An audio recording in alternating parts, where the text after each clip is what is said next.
Assalamualaikum warahmatullahi wabarakatuh.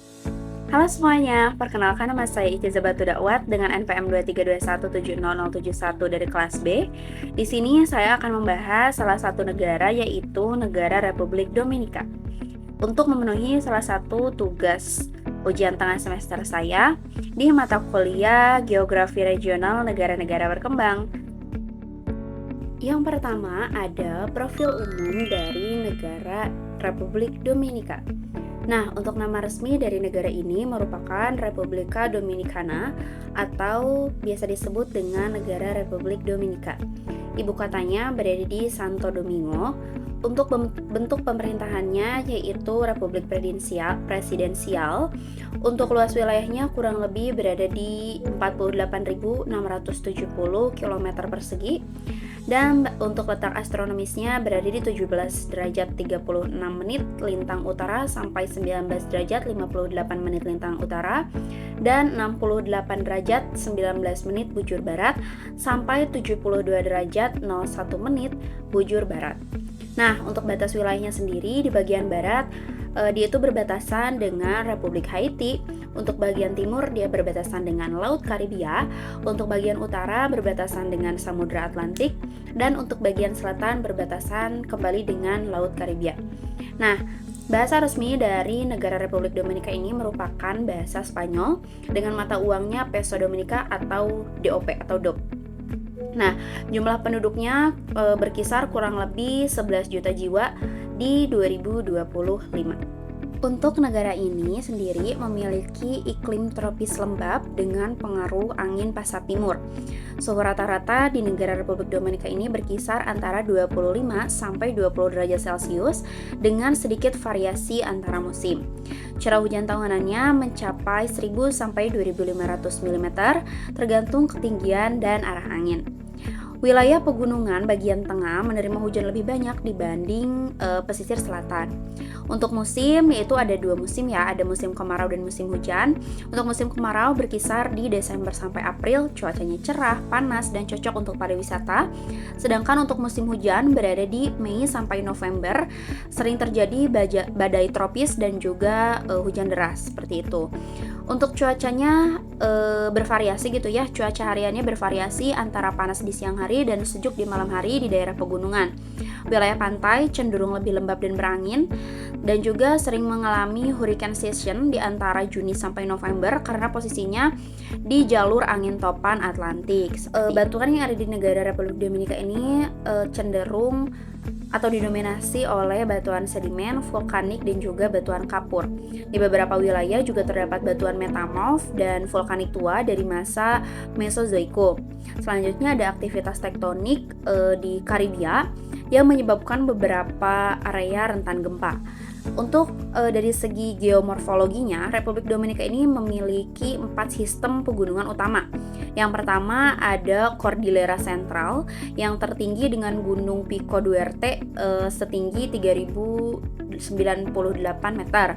Selanjutnya yang kedua ada Cordillera Septentrional di utara. Yang ketiga ada Sierra de Neiba dan Sierra de Bahoruco di bagian barat.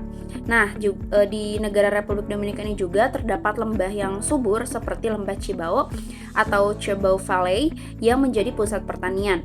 Garis pantai yang panjang dan juga memiliki teluk dan laguna. Untuk tanah di negara Republik Dominika ini memiliki jenis tanah yang dominan adalah aluvial dan juga vulkanik yang sangat subur untuk pertanian seperti kopi, pisang, tebu, dan juga kakao, seperti itu. Dari sisi hidrologinya terdapat sungai utama yaitu sungai Yaqui del Norte, Yaqui del Sur, Ozama, dan juga Chamo. Di danau utara terdapat Danau Enriquillo atau danau garam terbesar di Karibia yang berada kurang lebih 46 meter di bawah permukaan laut. Selanjutnya terdapat juga waduk dan bendungan seperti Bendungan Tavera untuk irigasi dan pembangkit listrik tenaga air. Dari sisi oseanografinya diapit oleh Samudra Atlantik di bagian utara dan Laut Karibia di bagian selatan. Terdapat juga arus hangat dari arus Karibia yang memengaruhi iklim dan juga ekosistem pesisir. Pantai berpasir putih dan juga terumbu karang yang banyak juga dijumpai di daerah seperti Punta Cana, Puerto Plata, dan La Romana. Selanjutnya untuk lautnya menjadi habitat penting bagi ikan-ikan tropis dan juga penyu laut, mamalia laut seperti paus bungkuk, seperti itu. Selanjutnya ada juga dari segi biosfer. Nah, untuk dari segi biosfer ini tentunya negara ini memiliki flora dan fauna yang khas. Untuk floranya sendiri memiliki vegetasi alami terdiri dari hutan tropis, hutan sabana, juga hutan pinus di pegunungan. Tumbuhan khas seperti pohon mahoni, pinus karibia, kelapa, dan juga palem kerajaan. Di pesisir terdapat mangrove dan padang lamun. Selanjutnya untuk fauna memiliki banyak spesies endemik gitu ya di negara Republik Dominika ini. Seperti hewan khasnya ada iguana batu atau Rhinoceros iguana, ada juga burung palm cat atau Avenosinal, burung flamingo, paus bungkuk, dan juga kura-kura laut hijau. Nah, untuk kawasan konservasi ini juga sangat dianggap penting, seperti misalnya ada Parque Nacional del Este, Jaragua, dan juga Los Haitises. Nah, untuk dari segi antroposfernya, dari segi demografi, penduduk di negara Republik Dominika ini berkisar sekitar 11 juta jiwa dengan kepadatan tinggi di kota Santo Domingo yang notabene menjadi ibu kotanya gitu ya. Komposisi etnisnya ada campuran gitu ya dari Eropa atau Spanyol, Afrika, dan juga pribumi Taino. Untuk kondisi sosial dan budayanya, bahasa utamanya dia menggunakan bahasa Spanyol ya seperti yang sudah saya sebutkan tadi. Untuk agamanya itu mayoritasnya Katolik Roma. Untuk budayanya merupakan perpaduan antara unsur Spanyol, Karibia, dan juga Afrika. Musik dan tarian populernya seperti merengue atau musik nasional, bachata, dan juga salsa. Hari kemerdekaannya berada di 27 Februari 1844 atau dari Haiti. Nilai kekeluargaan dan gotong royong juga tinggi karena masyarakatnya ramah terhadap turis. Ya, seperti itu. Untuk dari sisi ekonominya, sektor utama di negara Republik Dominika ini ada di pariwisata, pertanian, manufaktur, dan juga jasa. Nah, untuk produk ekspor utamanya ada dari gula, kopi, kakao, pisang, dan juga tekstil.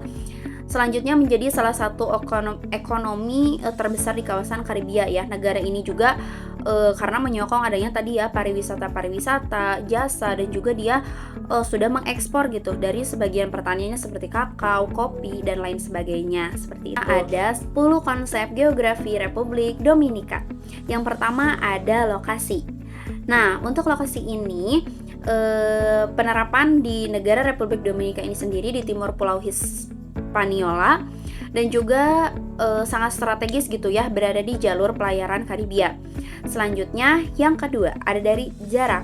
Untuk jarak sendiri dekat dengan Kuba dan Puerto Rico, berjarak kurang lebih 1.200 km dari Miami AS.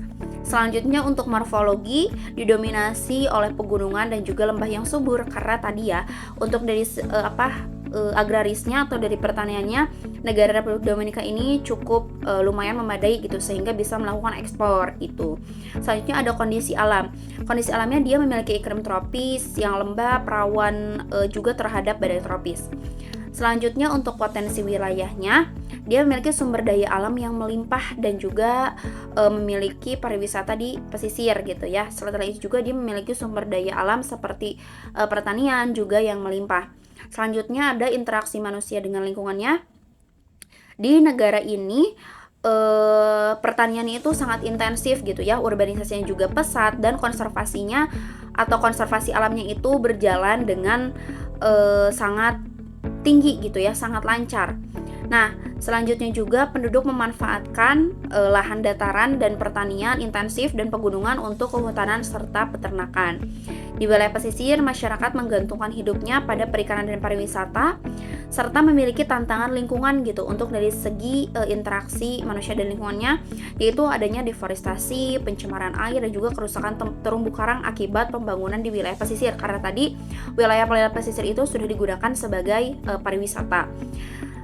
Selanjutnya untuk aglomerasi di Santo Domingo ini sebagai ibu kota merupakan pusat politik, ekonomi, dan juga transportasi nasional.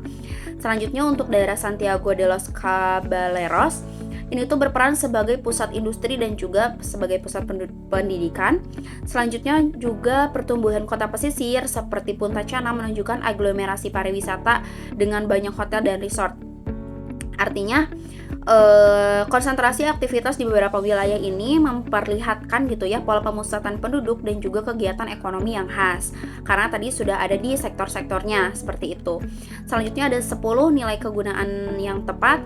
Pantai dan lautnya digunakan untuk wisata, untuk perikanan dan perdagangan nasional. Lembah-lembahnya juga sangat subur gitu ya, digunakan untuk pertanian dan juga perkebunan. Di bagian pegunungan juga berfungsi sebagai daerah tangkapan air dan juga sebagai ekowisata, dan untuk kota-kota besarnya berperan sebagai pusat pemerintahan, pusat pendidikan, dan juga industri seperti itu. Nah, untuk kesimpulannya, konsep-konsep geografi di Republik Dominika ini menunjukkan keterkaitan gitu ya antara kondisi fisik alam dengan kegiatan atau aktivitas manusia. Keberagaman bentang alam juga dan juga keberagaman sumber dayanya menjadikan negara ini dinamis secara ekonomi dan juga sosial, sekaligus menantang alam gitu ya dalam menjaga keseimbangan lingkungan, atau menjadi tantangan gitu dalam menjaga keseimbangannya. Melalui pemahaman konsep geografi, pengelolaan wilayah ini diarahkan menuju pembangunan yang berkelanjutan dari negara Republik Dominika. Yang pertama ada laju pertumbuhan penduduk. Di negara Dominika sendiri, laju pertumbuhan penduduk ada di 0,8%, yang artinya dikategorikan sebagai negara berkembang karena lebih dari 0,1%. Selanjutnya ada GDP atau Gross Domestic Product, yang menunjukkan bahwa negara Republik Dominika berada di 124 miliar US dollar, yang artinya termasuk ke dalam negara maju karena lebih dari 27.000. Harapan hidupnya berada di angka 73 tahun, yang menunjukkan bahwa dia termasuk ke dalam negara berkembang karena kurang dari 77 tahun. Human Development Index atau HDI berada di angka 0,776. Selanjutnya, kita akan masuk ke indikator kualitatif dari negara Republik Dominika. Yang pertama ada etos kerja dan juga pola pikir. Nah, untuk etos kerjanya sendiri, masyarakat itu dikenal rajin dan juga pekerja keras, terutama di sektor pariwisata dan juga di sektor pertanian. Selain itu juga banyak tenaga kerja informal, kurang lebih 45%, dengan budaya kerja yang sangat dipengaruhi oleh nilai hubungan sosial dan juga kekeluargaan. Selanjutnya juga ada pola pikirnya itu dikenal dengan pola pikir yang cenderung optimis dan juga kekeluargaan, namun kadang kurang disiplin dalam memanajemen waktu dan juga efisiensi kerja.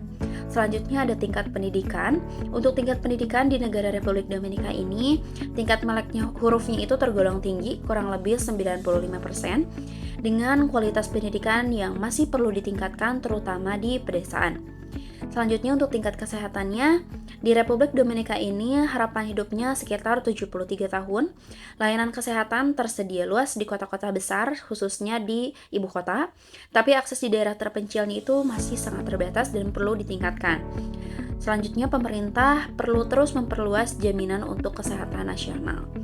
Selanjutnya ada kebutuhan hukum. Kesadaran hukum masyarakat ini cenderung terus meningkat, namun penegakan hukumnya masih belum merata. Kepercayaan terhadap lembaga hukum masih sedang dan juga masih sedang tergolong rendah gitu, terutama terhadap kepolisian dan juga sistem pengadilan.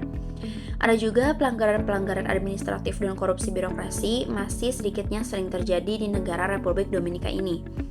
Selanjutnya ada tingkat korupsi. Nah, untuk tingkat korupsi, skor indeks persepsi korupsinya pada tahun 2024 adalah 36/100, yang menunjukkan korupsinya masih cukup tinggi. Korupsi terutama terjadi di sektor politik dan juga pelayanan publik. Pemerintah tengah berupaya memperkuat transparansi dan juga akuntabilitas khususnya di negara Republik Dominika ini. Yang artinya Republik Dominika ini memiliki masyarakat yang pekerja keras dan berjiwa sosial tinggi dengan kemajuan signifikan di bidang pendidikan dan juga kesehatan, namun terutama masih ada letak gitu ya, atau masih ada kekurangan gitu pada penegakan hukum yang lemah dan tingginya tingkat korupsi yang mempengaruhi efektivitas pemerintahan dan juga kepercayaan publik terhadap pemerintah. Sehingga untuk penutup, Republik Dominika ini merupakan negara tropis di Karibia dengan kondisi geosfer yang kompleks dan kaya potensi. Nah, untuk atmosfernya ini beriklim tropis lembab dengan dua musim utama tadi ya. Untuk litosfernya terdiri atas pegunungan dan juga lembah yang subur. Hidrosfernya terdapat juga sungai-sungai dan danau. Untuk biosfernya juga terdapat flora dan fauna yang endemik atau yang khas. Dan antroposfernya menunjukkan kehidupan manusia yang dinamis dan berbudaya tinggi juga, karena banyak sekali pengaruh-pengaruhnya lain seperti tadi ya. Ada dari Afrika, Karibia, dan lain sebagainya. Dengan kekayaan alam dan budaya yang unik, Republik Dominika ini menjadi contoh bagaimana interaksi manusia dan alam dapat membentuk wilayah yang maju secara ekonomi, tetapi tetap menjaga identitas budaya dan juga identitas lingkungannya. Sekian yang bisa saya sampaikan. Sedikitnya saya mohon maaf. Wabillahi taufiq wal hidayah. Wassalamualaikum warahmatullahi wabarakatuh.